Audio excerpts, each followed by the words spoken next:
네, 이어지는 시간 허반석의 작전 리포트 시간입니다. 증권가 리포트 분석해드리는 시간이고요. IR 분석의 신 허반석 전문위원과 함께합니다. 안녕하세요. 네, 안녕하세요. 네, 반갑습니다. 이번 주 리오프닝 업종에 대해서 알아보고 있습니다. 쉽게 지금 이렇게 시작이 좀 힘들수록 앞으로 리오프닝에 대한 이 기대감과 희망을 품으면서 어떤 종목에 좀 투자할 만한지, 유망한 종목인지 오늘 또 한번 짚어보도록 하겠습니다. 종목 바로 만나보시죠. 네, 오늘의 종목은 호텔신라입니다. 어제는 GS 리테일이었고요. 오늘은 호텔신라인데요. 호텔신라는 이 호텔 사업뿐만이 아니라 지금 밑에 나와 있는 것처럼 면세점 사업까지도 좀 영위를 하고 있는 그런 기업이고요. 앞으로 호텔신라의 매출 어떻게 좀 커질 수 있을지 한번 자세하게 분석 부탁드리겠습니다. 네, 전일 미 증시가 어려웠습니다. 오늘 국내 증시도 만만치 않을 거다라는 전망으로 아침 모멘텀 투자 레터를 좀 보내드렸는데요. 어제부터 그리고 월요일부터 리오프닝에 대한 관심 말씀드리고 있습니다. 그리고 백화점, 편의점, 면세점 이렇게 순서대로 좀 말씀을 드려보고 있는데요. 오늘은 호텔 신라에 대해서 말씀을 드릴 거고요. 호텔 신라는 9월 27일자 메리츠 증권 리포트, 8월 2일자 카카오페이 증권, 8월 2일 키움증권 이렇게 세 가지의 리포트를 중심으로 살펴보도록 하겠습니다. 호텔 신라는 지난 4월 작전 리포트에서 말씀을 드렸었습니다. 지난 4월 21일 수요일이었습니다. 4월 21일을 이렇게 차트를 내려놓고 말씀을 드리면 이 추세 하단에서 좀 보시자라는 말씀을 오늘도 드리고 그리고 4월 달에도 드렸듯이 동일하게 드릴 겁니다. 뭔가 이슈에 의해서 한 번 더 조정을 받았지만 결국엔 차트상 저위험 구간에서 숫자상 영업이익과 매출액이 증가하는 기업, 이 구간에서 결국엔 실적에 대한 부분들이 턴어라운드 되었다. 1분기부터 빠르게 흑자 전환될 것이다 라는 기대감과 함께 주가는 다시 우상향하는 자세를 잡았습니다. 그리고 나서 밤방송에서도 말씀드렸던 포트폴리오에서 목표가 10만 원에 대한 말씀을 드리면서 수익률 극대화 라인까지 잘 가지고 가신 분들은 10만 원까지도 충분히 수익을 거두셨다라는 말씀을 좀 드릴 수 있을 것 같습니다. 그러면 되돌림 자리에서는 되돌림이 나왔고 그리고 나서 수익률 극대화 라인까지 상승을 했다가 다시 한번 이 추세 하단부에서 자세를 잡아가고 있는 호텔 신라다라는 부분을 머릿속에 일단 넣어두시고 리포트를 또 살펴보도록 하겠습니다. 호텔 신라는 TR, 트래블 리테일이라고 하는 면세점 사업을 하고 있죠. 그리고 호텔과 레저 부문의 사업을 하고 있습니다. 면세점은 서울, 인천, 김포, 제주 및 해외 지역의 면세점이 있고요. 호텔과 레저 사업 부문은 서울과 제주에 신라 호텔이 있고 그리고 대표적으로 전국 각지에 신라 스테이를 영업하고 있습니다.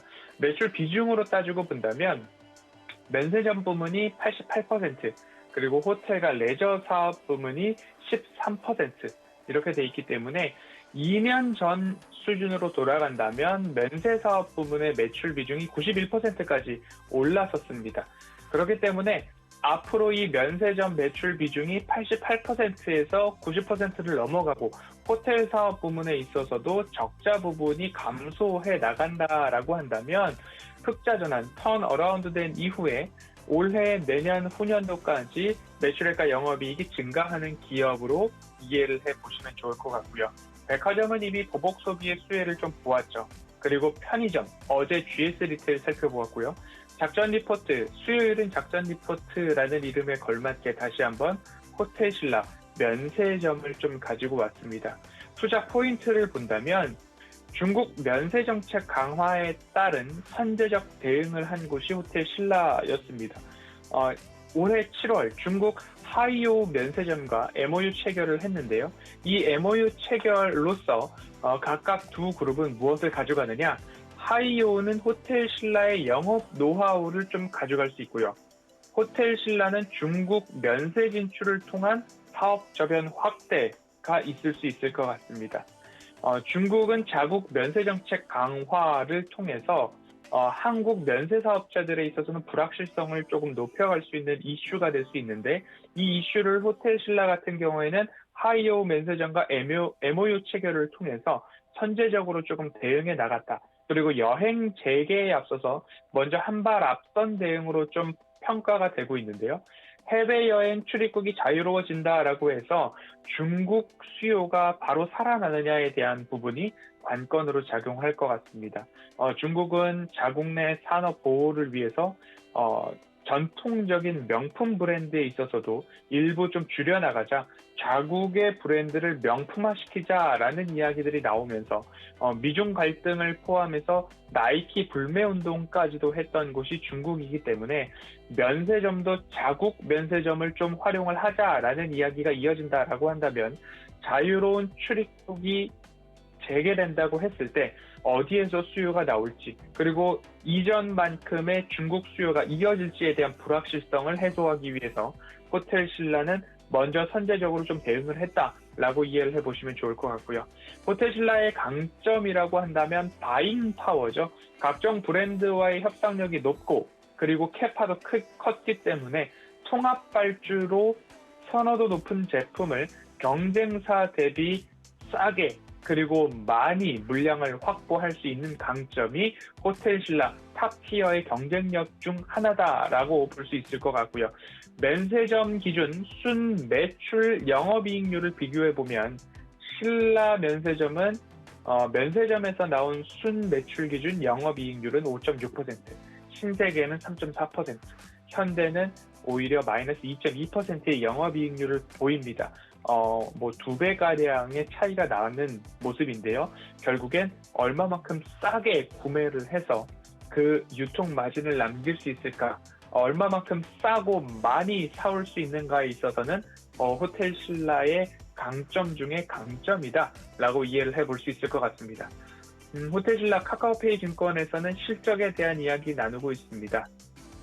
실적은 1분기 4월 20일 어간의 작전 리포트 다뤄드릴 때에도 4분기 만에 흑자 전환이라는 말씀을 드리면서 흑자 전환이 사실 2분기부터 이루어질 줄 알았으나 1분기부터 빠르게 턴어라운드 된다라는 이야기에 호텔 신라도 빠르게 조금 소개를 해드렸었습니다.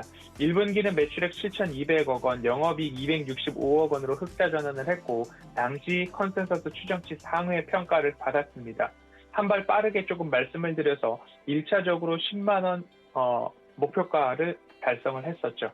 2분기 실적은 1분기, 2분기 연속 흑자 기조를 이어갔습니다. 2분기 기준으로 봤을 때 매출액은 9,534억 원, 전년 동기 대비 82%의 성장, 회복으로 좀 보면 좋을 것 같고요. 영업이익은 464억 원으로 여전히 흑자 전환 이어가고 있습니다. 1분기 영업이익이 265억 원, 2분기 영업이익이 464억 원. 그러면 3분기에는 과연 얼만큼의 흑자를 달성할 수 있을 거냐에 초점을 맞춰보시면 좋을 것 같고요. 이 흑자 기조는 이어갈 것이다 라는 전망이 우세합니다. 면세점으로 따로 조금 본다면 매출액은 8,465억 원, 전년 동기 대비 92%의 성장이고요. 영업이익도 471억 원으로 영업이익률은 5%까지 올라갔습니다. 호텔 신라의 21년도 연결 기준 총 영업이익이 464억 원이었고 면세점 부분의 영업이익이 471억 원이었다면 그 안에 10억 원 안쪽으로의 적자는 호텔 레저 부문에서 발생을 했겠죠. 호텔 레저 부문의 매출액은 전년 동기 대비 27% 증가한 1,069억 원, 영업이익은 적자 7억 원을 기록을 했습니다. 앞서서도 4월달 작전 리포트를 조금 복귀해 본다라고 한다면 서울과 제주 스테이, 신라 스테이 투숙률은 증가하고 있지만 손실폭이 빠르게 축소되고 있다라는 점에 방점을 찍어 보아야 할 것 같습니다. 대부분의 적자가 서울 신라호텔, 장충동에 있는 그 신라호텔에서 발생하고 있는 요인이었는데 이를 해소하기 위한 방법으로 ADR, 일평균 객실료는 낮추고 그리고 OCC, 객실 점유율은 높여가는 전략을 통해서 우리가 탑, 5성급, 6성급 우리나라에 내로나 하는 호텔 브랜드 중에 신라호텔 하면 우리는 가격을 낮출 수 없어 라는 그런 기조에서 1분기 턴어라운드를 만들 수 있었던 요인 중에 하나도 일평균 객실료는 낮추고 객실 점유율을 높임으로 인해서 적자폭을 줄여나가자라고 하는 이 전략이 바로 마저 떨어졌다라고 보시면 좋을 것 같습니다. 그러면 앞으로 2분기 이후 3분기, 4분기, 그리고 올해, 그리고 내년, 후년도까지 실적은 어떠할까라고 본다면 21년도 실적은 3조 7,240억 원의 매출액, 전년 대비 16% 증가, 영업이익은 1,736억 원으로 흑자 전환 이어간다. 22년도 실적을 좀 프리뷰해 본다라고 하면요. 매출액은 5조 4,740억 원, 21년도 대비 25% 성장, 영업이익은 2,658억 원, 올해 전망되고 있는 것 대비 내년도는 53%의 성장, 23년도까지 가보면요. 매출액은 5조 4,740억 원으로 22년도 대비 16% 이상 성장, 영업이익은 3,346억 원으로 53% 성장이 예측되고 있는 22년도 대비 25% 추가 성장을 이루어 나간다라는 부분입니다. 그러면 제가 강조를 드리죠. 차트상 저위험 구간에서 그리고 매출액과 영업이익이 올해뿐만 아니라 내년 후년까지 성장하는 기업, 이렇게 매년 두 자릿수 이상 매출액과 영업이익이 성장한다라고 한다면 사실 시장의 조정에 따라서 단기적으로 이렇게 밑꼬리를 달고 내려간다라고 한다면 추세선을 하회한다 하더라도 오히려 매수 기회로 좀 판단해 볼 만한 때가 호텔 신라에는 오지 않았나라는 말씀을 좀 드리고 싶고요.